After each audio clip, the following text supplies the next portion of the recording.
আসসালামু আলাইকুম। এটেন বাংলা সংবাদে সবাইকে স্বাগত জানাচ্ছি অনামিকা হাসান পুনম।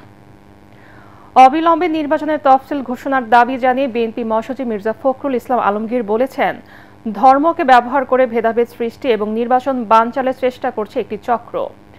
নির্বাচন পিছিয়ে গেলে দেশের সর্বনাশ হয়ে যাবে। সকালে ঠাকুরগাঁও জেলা মুক্তিযোদ্ধা কমপ্লেক্স ভবনে বীর মুক্তিযোদ্ধা এবং মুক্তিযোদ্ধার সন্তানদের সাথে মতবিনিময় সভায় এসব কথা বলেন তিনি। মুক্তিযুদ্ধের পাকিস্তানি বাহিনীর বর্বরতা তুলে ধরে মির্জা ফখরুল বলেন, তাদের সাথে যারা হাত মিলে গণহত্যা চালিয়েছিল তারা আজ গভীর ষড়যন্ত্রে মেতে উঠেছে। তাদের সাথে কোনো আপোষ হবে না বলেও এ সময় মন্তব্য করেন বিএনপি মহাসচিব। এরা আজকে দেশটাকে গিলে খাওয়ার চেষ্টা করতেছে, গ্রাস করার চেষ্টা করতেছে। আমাদের ধর্মপ্রাণ মুসলমান ভাইদের ধর্মীয় অনুভূতিকে বিক্রি করে তারা ওই কাজগুলো করতে চাচ্ছে। আমরা সেটা হতে দিতে পারি না। আজকে আমাদের রুখে দাঁড়াতে হবে। আমাদেরকে আমাদের যে মুক্তিযুদ্ধের যে চেতনা, সেই চেতনাকে সামনে আনতে হবে। রাজধানী মেরুল বাড্ডা ও শাহজাদপুর এলাকায় দুটি বাসে আগুন দিয়েছে দুর্বৃত্তরা। আকাশ ও ভিক্টোর পরিবহনের বাস দুটিতে কে বা কারা আগুন দিয়েছেন সে বিষয়ে কোনো তথ্য পাওয়া যায়নি। ভোরে দুটি বাসে অগ্নিকাণ্ডের খবর পায় ফায়ার সার্ভিস। ঘটনাস্থলে গিয়ে 4 ইউনিটের চেষ্টায় আগুন নিয়ন্ত্রণে আনে ফায়ার সার্ভিস। এদিকে রাজধানী মিরপুরে গ্রামীণ ব্যাংকের প্রধান কার্যালয়ের সামনের সড়কে ককটেল বিস্ফোরণের ঘটনা ঘটেছে, তবে এতে কেউ হতাহত হয়নি। রাত 4:45টার দিকে এই ঘটনাটি ঘটে বলে জানিয়েছে পুলিশ। এছাড়া মোহাম্মদপুরের স্যার সৈয়দ রোডে মৎস্য ও প্রাণী সম্পদ উপদেষ্টার শস্য প্রবর্তনা প্রতিষ্ঠানের সামনেও দুটি ককটেল বিস্ফোরণ করা হয়। পরে সকাল 7:30টার দিকে ধানমন্ডি 27 নম্বরে মাইডাস সেন্টারের সামনেও একই ঘটনা ঘটে। তবে এই নাশকতার ঘটনায় জড়িতদের গ্রেফতারে অভিযান অব্যাহত রেখেছে ডিএমপি।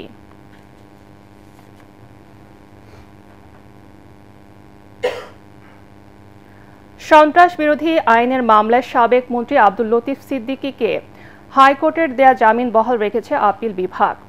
বিচারপতি জুবায়ের রহমান চৌধুরীর নেতৃত্বাধীন বেঞ্চ এই আদেশ দেন। তবে সাংবাদিক মঞ্জুরুল আলম পান্নার জামিন শুনানি 1 সপ্তাহ মুলতবি রাখা হয়েছে। গত বৃহস্পতিবার তাদের জামিন দেয় হাইকোর্ট। ওই দিন বিকেলে জামিন স্থগিত চেয়ে আপিল বিভাগে আবেদন করে রাষ্ট্রপক্ষ। রোববার এই আবেদনের উপর শুনানির জন্য আপিল বিভাগের নিয়মিত বেঞ্চে পাঠান চেম্বার আদালত। গত 29 আগস্ট রাজধানী শাহবাগ থানার সন্ত্রাস বিরোধী আইনের মামলায় সাবেক বস্ত্র ও পাট মন্ত্রী আব্দুল লতিফ সিদ্দিকী ও ঢাকা বিশ্ববিদ্যালয়ের অধ্যাপক কার্জন সাংবাদিক মঞ্জুরুল আলম পান্না সহ 16 জনকে কারাগারে পাঠানোর আদেশ দেন আদালত।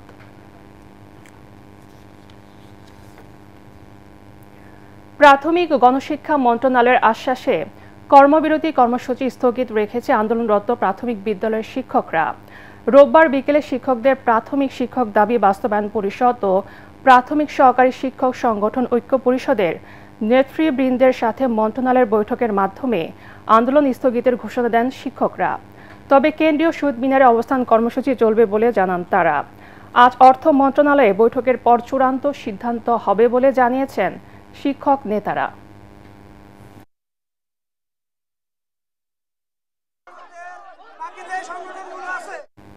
নব্বইয়ের দশকের শেষ ভাগে তৎকালীন স্বৈর শাসকের পতন ঘটানো শহীদ নূর হোসেন দিবস আজ।